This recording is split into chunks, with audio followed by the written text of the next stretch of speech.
Meanwhile, we're expected to decarbonize the energy industry by 2050. And this task is only going to get more difficult based on population increases and as more of the global population gain access to energy. But the amazing thing, about 10 minutes into it,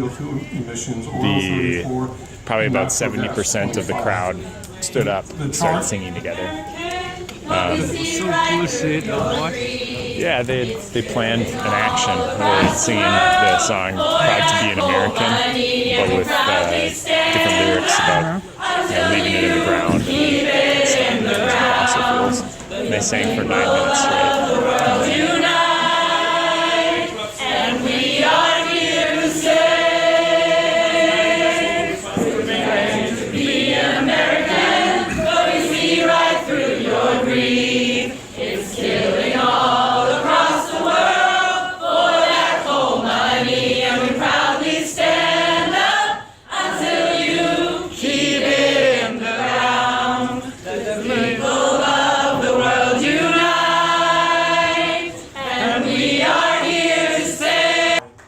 Our final speaker today is Lenka Kollar. She's the Director of Business Strategy at NuScale Power, where she is working to bring NuScale's small modular reactor to market through business plan development and clean energy outreach. Ms. Kollar was an Associate Communication Officer at the IAEA, where she handled external and internal communication for the Department of Nuclear Energy. Prior to that, she consulted with public and private sector organizations on nuclear energy policy, public communications, and marketing strategy, along with writing an informational nuclear energy blog called Nuclear Undone. Ms. Kollar also served as a technical associate in non-proliferation policy at the U.S. National Nuclear Security Administration and at Argonne National Laboratory. She has a BA and MS in nuclear engineering from Purdue University in the United States and an MBA from INSEAD in France, Singapore, and the UAE.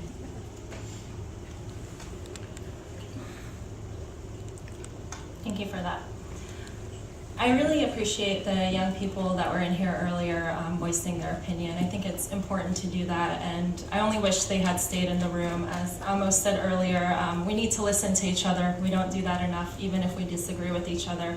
Last week I spoke at a Women in Clean Tech and Sustainability event at Google, and I talked about the tribalism that we often see in this field and how we pit ourselves against each other, and that doesn't really get us to the goals that we mutually want to reach. So we're going to need to work together in order to fight this global problem of climate change, and I think that we need to continue to listen to each other. I appreciate the US for hosting this side event, even amid the controversy, because we need to have everyone at the table. A lot of people often ask me why I became a nuclear engineer. It's not something that most people strive to do, especially not young women. And I saw the potential in the technology, not just for providing electricity, but for the medical applications, agricultural applications, and even space exploration. I want to go to space one day, and we're going to need nuclear to do that. So I became a nuclear engineer and ended up working at the UN in Vienna. There at the International Atomic Energy Agency, I worked on some nuclear infrastructure development in developing countries, and I really saw the need for electricity in these countries. And I saw the potential for nuclear energy and for small modular reactors, which I'm working at now at NuScale, to help bring electricity to these people, all while mitigating climate change. As we've said before and in the panel, there are still 1 billion people in the world without access to electricity. Meanwhile, developing countries are polluted and many are still living in energy poverty. People are without adequate water and food, and these areas are hungry for affordable, reliable, and sustainable energy to fuel their growth. We also need to mitigate climate change. This graph shows what the 2-degree scenario would need to look like in terms of mitigating carbon emissions from different sectors. The power sector is only 1/3 of the carbon emissions that we're currently emitting as a society. We also need to be able to decarbonize transportation and the process heat that is needed for industry. These are 2 areas in which nuclear energy can make a significant impact in terms of decarbonizing the systems that are hardest to decarbonize. According to this 2-degree scenario, the International Energy Agency said that we would need to more than double the nuclear energy capacity in the world in order to meet our 2-degree scenario goals. This analysis by Bloomberg New Energy Finance shows the scenario in which for us to reach those Paris goals, we would have to not only exponentially grow renewable energy, but also nuclear. And by the way, this graph also includes carbon capture. These three technologies, the nuclear energy, renewables, and carbon capture, are the three that are considered by the Intergovernmental Panel on Climate Change to be low carbon. Yet we only really hear about one of them being talked about at many of these climate change talks, including this one. Nuclear energy is a low carbon energy, and this is calculated on the entire life cycle of this energy source. So from mining to construction, the materials that are used in construction, the fuel, and decommissioning. The carbon impact of nuclear energy on the entire life cycle is lower than solar and about the same as wind. In addition, nuclear energy already provides 11% of the worldwide electricity, and it is one of the largest sources of carbon-free energy worldwide. In the US, nuclear energy provides 60% of the carbon-free electricity, and that's just today. The US also has a strong commitment to advanced nuclear technologies. There are nearly 50 companies and organizations in the US currently developing advanced nuclear designs.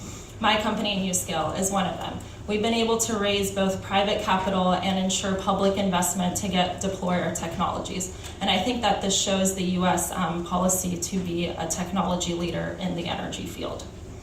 We've taken the last few decades of operating nuclear reactors to get better at operating them with the existing fleet, and also to develop new technologies that can make a big difference in the world. At NuScale, we set out to significantly improve nuclear energy, learning from the past several decades of operating these nuclear reactors.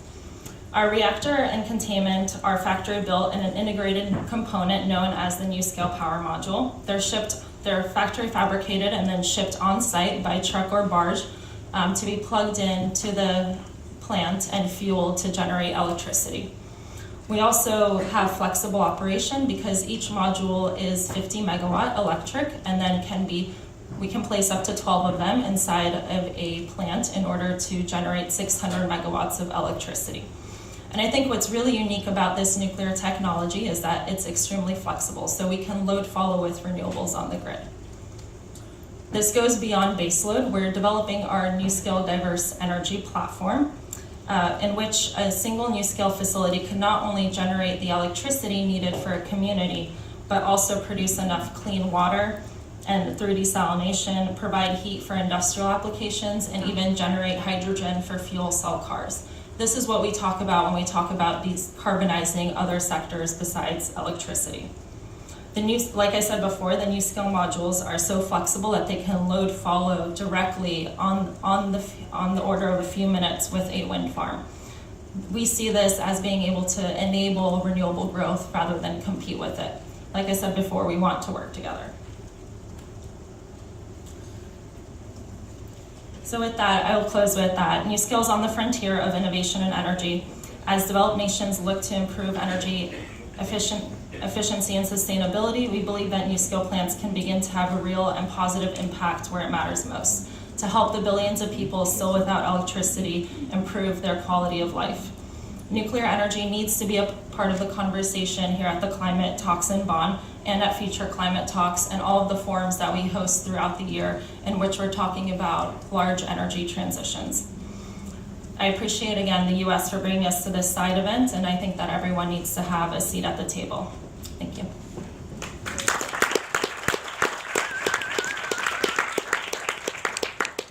Lenka, nuclear hasn't really been a subject of much discussion at this COP. Can you talk about the implication of leaving nuclear out of these discussions and of countries backing away from nuclear? As I said in my presentation, the carbon emissions from nuclear are negligible when it is operating and on the entire life cycle. And with that, we can already see that nuclear energy provides a significant portion of clean energy across the world, only second behind hydro.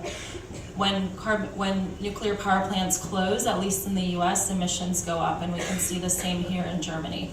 And so it's important to not only keep these existing power plants online if we're serious about cutting emissions, but also to develop these advanced nuclear technologies that can alleviate some of the issues with past nuclear.